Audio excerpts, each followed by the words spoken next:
Hey everyone, welcome back to another powerful episode of AIBiz, the podcast where inner clarity meets our outer execution. I'm your host Avik, and today we are zooming in on a truth every high-performing technologist eventually faces. At a certain point, code is not enough. You need vision, voice, and values that scale. So our guest today is please welcome Kevin Carlson. Welcome to the show, Kevin. Thanks, Howard. Nice to be here. Amazing. So, dear listeners, before we delve deep into the discussion, I would quickly love to introduce you with Kevin. So, Kevin has worn the hats like most leaders only read about. It's CTO, CISO, executive coach across North America and Europe. So, at TechCXO, he leads the AI practice, guiding companies through the maze of data architectures, governance, guardrails, and also real world deployment. So he's navigated security minefields, built systems end to end, and even holds two AI patents from media and entertainment. So, if you are a technologist stepping into the arena of strategy, storytelling, and stewardship, then this conversation is your playbook. So, wait, wait. Let's get started. Welcome to the show again, Kevin. Thank you. Thank you. I'm looking forward to the discussion. Okay. So, Kevin, like most engineers rise because they can fix what's broken, right? But uh, leaders rise because they decide what's worth building. Here's the twist. So, what's the moment like? To see technologists shift from smart individual contributor to the credible executive. Um, yeah, and you're absolutely right. But you know what really created that or enabled me to make that shift had little to do with my coding skill. This was back in the probably back in the mid '90s. I was a decent coder, right? I was known for being able to solve complex technical problems. But the thing that made the shift for me was communication. I think that communication is the number one important skill that anybody needs to have in business. You can be the smartest person around, but if you can't communicate your ideas clearly to a number of audiences, Yeah.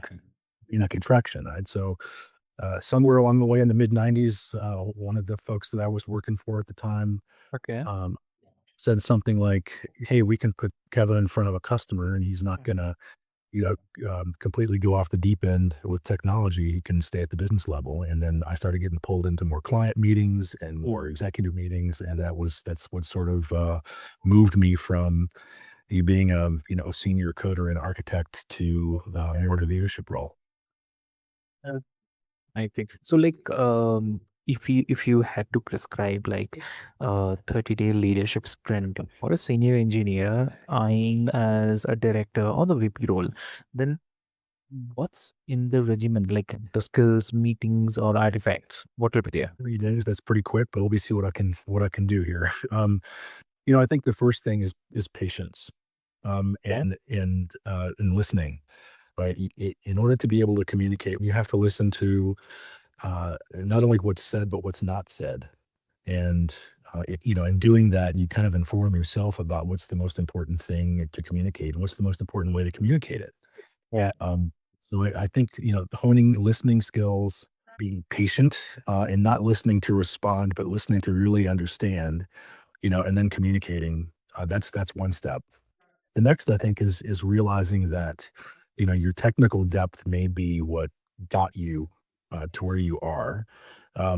It may not be the most important thing anymore, but it is important, right? I've seen a number of people that lose touch with technology, Yeah. after they get into a leadership role, and then over a period of years, they're almost completely out of touch with current architectures and what's going on in the tech world. So, second thing is really keeping in touch. Right? Even now, I tinker with things on a on a daily basis, right? Like, "Hey, I'd like to try this tech out." I might download a Docker container that's, pre-built or something, or build one myself and try out a new technology just to see how it's gonna fit in with other things and kinda get a sense of its capabilities. So I think, staying in touch is really, really important. And I think the third thing is being clear, right? So when you are speaking to an audience, make sure that you are very clear about what you mean.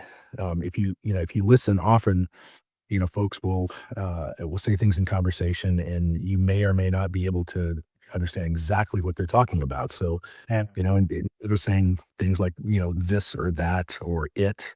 Make sure you're specifying exactly what those things are when you're talking, and especially when you're writing. I've seen projects go sort of sideways a little bit because somebody made an assumption about what an email from an executive meant, and didn't take the time to go back and ask for clarification because they thought they understood. So I'll just reiterate those three things. I think first thing is listening, and the second thing, and listening to understand really. The second thing is staying in touch with the technology so that you're current and you understand what current capabilities are. And the third thing is just clarity. Clarity is such an important thing in a leadership role.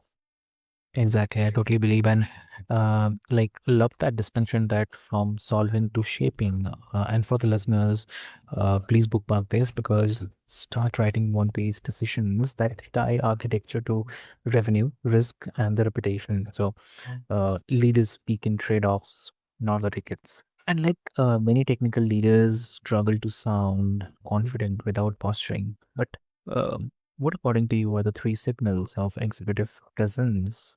Uh, like you coach, especially for the introverts who did rather let the data talk. So what do you say? Got it. So the three things that sort of signal executive presence, right? I do think the first one I've already mentioned once, which is clarity. Have a really good understanding of what the topic is. If you don't, it's fine to be quiet, right? I mean, executives need to learn, from their teams too. Nobody knows everything. So, I think clarity around the topic is really important, and seeking that clarity is a real leadership quality. Second, I think letting other people speak, right? I did when I was younger. I wrote a blog post on this a while back, but when I was younger, I thought it was so much more important for me to speak than it was for me to listen, and I think that's not very uncommon. Especially, I'm somewhat of an introvert myself. I can be extroverted, but I really see myself more as an introvert. And so when you finally build up that courage to speak and you break through that wall, if you will, sometimes it can seem like, oh, okay, I've broken through the wall now. I just need to keep speaking. And so speaking and overcoming that seems like the right thing to do. But it's not always, right? I think definitely speaking up with your opinion is great, but knowing when to speak and speaking when it has impact is much more important than the number of words you say. Um, and like I mentioned, also, listening to your team. I hire people to work with me here at TechCXO, and most of them are a heck of a lot smarter than I am. And that's exactly how it should be. They know their subject matter really, really well. And, I depend on them. And then they depend on me for things, right? So it's a give and take relationship. I think also good leaders encourage people to treat them as peers. So I don't know that I've gone into a meeting with a new team, whether it's, a new team member at TechCXO or whether it's a new team at a client. And I always tell them, I want you to treat me like a peer. Yes, I've got more responsibility, and ultimately I'm going to have to make a decision on this thing, but I want everybody to speak to me and treat me like a peer. And that kind of, hopefully breaks down that wall a little bit so that people feel comfortable speaking up. I was, just maybe 20, 30 years ago, right? I was in the same shoes as some of the folks that are coming up, right? I remember being there, and I wish more people had said that to me when I was younger. So I try to say that. I want people to treat me like a peer, and I think great leaders do want that from their teams. Exactly, I totally agree on this, definitely. And I also like you are a big on governance, right? So critics say that governance slows the innovation. So what do you think? What's the line between guardrails that enable and the policy that paralyze, especially with the AI in production? Sort of like saying, like, the brakes on a car slow your journey to your destination. They don't. They make it safer, right? So, but I will say, governance for governance's sake is not the goal. I think every type of technology, needs guardrails to some degree, especially AI. And in neglecting to put those in place, um, it's irresponsible. On the other hand, the skill with governance is to put a governance program in place that provides those guardrails, but does not inhibit the ability of the business to operate efficiently. You might see some decreases in efficiency, certainly because of governance. Like if you have to check certain boxes and do certain things, for your governance program that you wouldn't normally have to do, it may slow down things a little bit. But over time, they become habit and they become a regular course of, sort of the standard operating process. And um, it shouldn't be burdensome. It should be appropriate, right? So I think that skill in balancing governance, whether it's for compliance or security or data or whatever it might be, you have to find that point where the business is operating very efficiently, but you are still governing what you need to govern, right? To keep the business safe, keep clients' data safe, so you can continue operating. Yep. Yeah. Understood. Understood. So, like, what's the kind of lightweight governance stack, and a mid-market company can stand up in 90 days, like the rules, reviews, and the red lines without hiring an army? What do you say? I think there's a number of ways you can approach this. So let's talk about it from a security standpoint, right? Certainly for security, you could go through, ISO 27001, SOC 2. Those are months long processes most of the time. They cost tens of thousands of dollars to accomplish. And it requires a lot of input from the business to get things moving.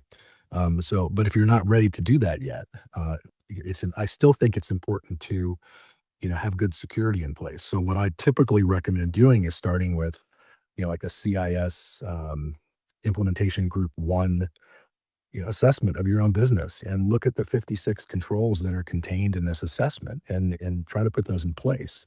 And the reason I chose that assessment in particular is because it represents what CIS calls basic security hygiene, right? So any small to medium sized business should have these 56 different safeguards in place, and the vast majority of them are policy and procedure, and then, training, making sure that your entire team is trained on security awareness. They know how to spot a phishing attack, all these types of things. And I think you can get through those pretty easily in 90 days, especially while the business is small.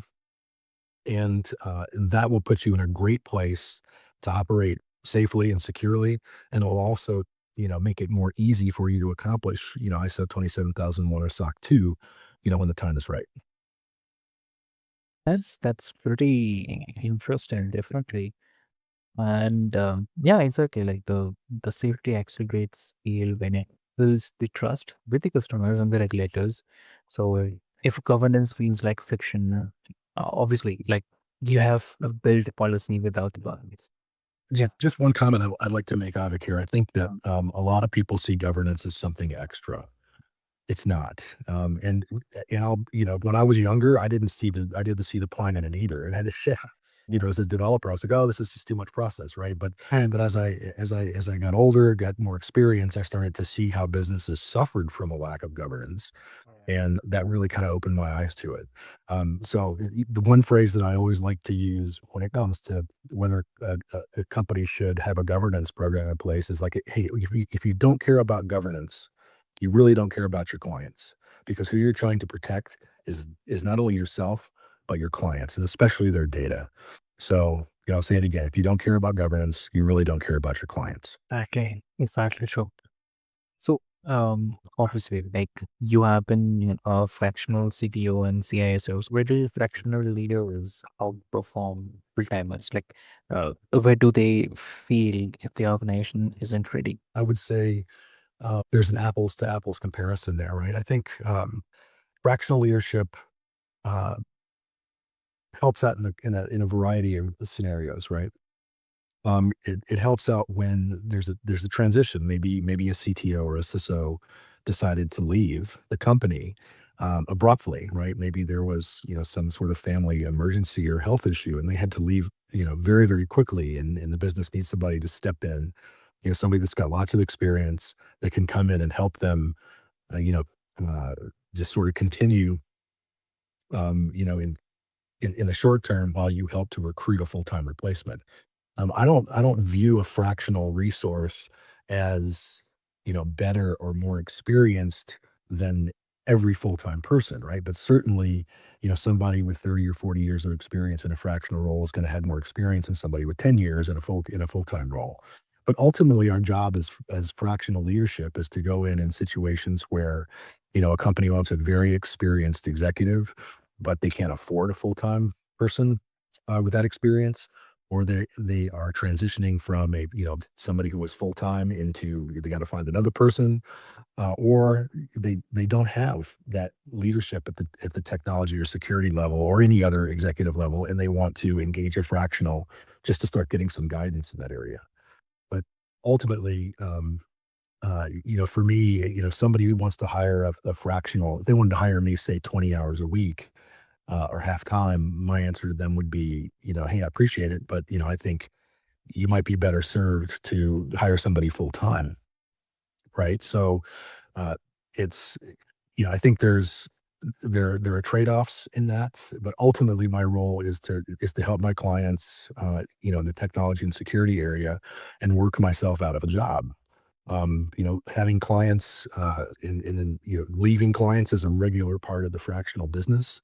And ultimately, I want to leave my clients happy, and with a great resource in place to continue on in the full time role. That's quite lovely, interesting. I'm really loving that. And also, one more thing is like, is the surge in fractional roles a strategic choice, or it's a kind of sign companies are avoiding the hard hire and taking big core problems down the road? I think it's more of the first, right? I think that there are a couple things that happened in the past, 5 years that led to a boom in the fractional world. I joined TechCXO, um, in late 2018, earlier 2019. Just right at the end of the year there, and yeah, built my practice here over the next few years. But that first year, it was first 2019. It was pre-COVID, right? So things were going pretty good. I had a few clients, but then when COVID hit, and people figured out, wow, we can have people in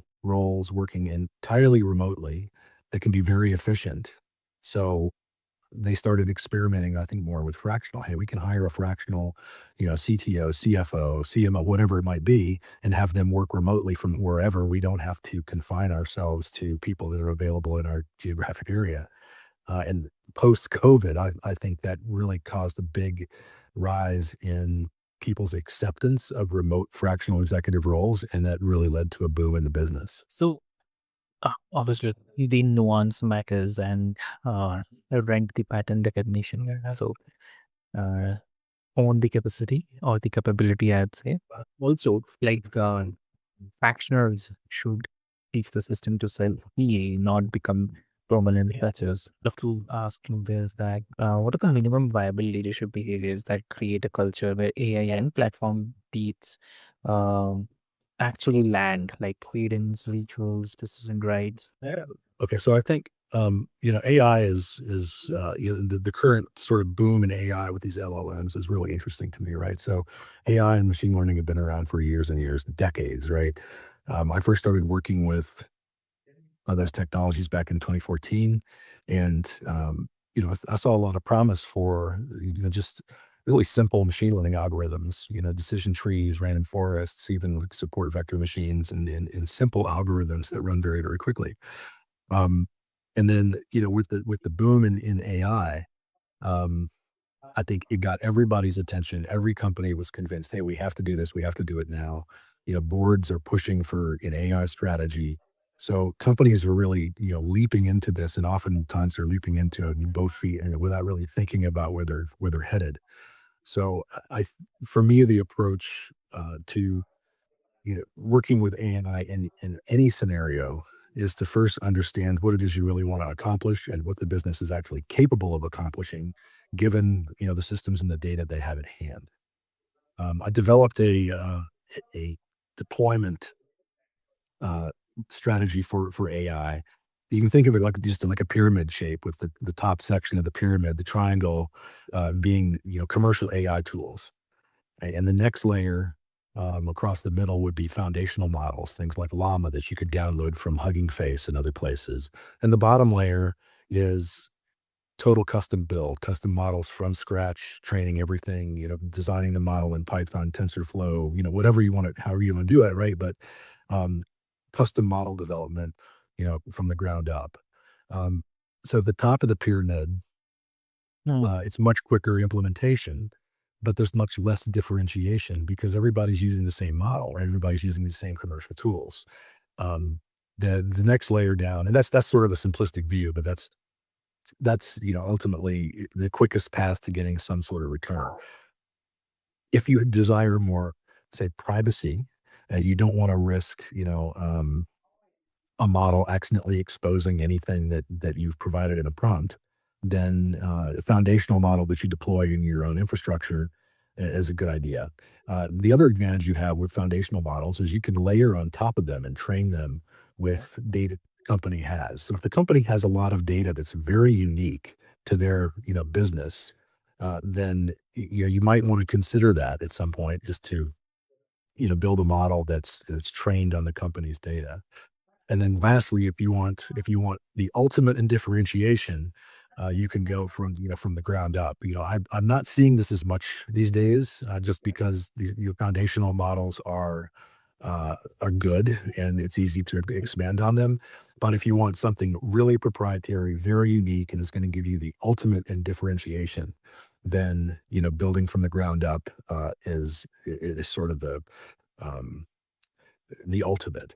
But most businesses that I'm working with these days are those top two layers using commercial AI tools like OpenAI or Anthropic and in foundational models and customizing those. Um, recently, RAG has changed a lot by allow you to inject context into conversations with LLMs, and that you weren't able to do, say, 5 years ago. And that's also maybe eased a little bit of the need to train a foundational model on additional data. But a lot of it depends on the quantity of data, right? So uh, that's sort of the approach I take. I recommend starting with the simplest proof of concept that will provide some value for the business. And the reason is because, if you probably saw the MIT article a while back, is that 95% of AI efforts are failing. And a lot of the reason they fail is because they really haven't thought through exactly what they want to do.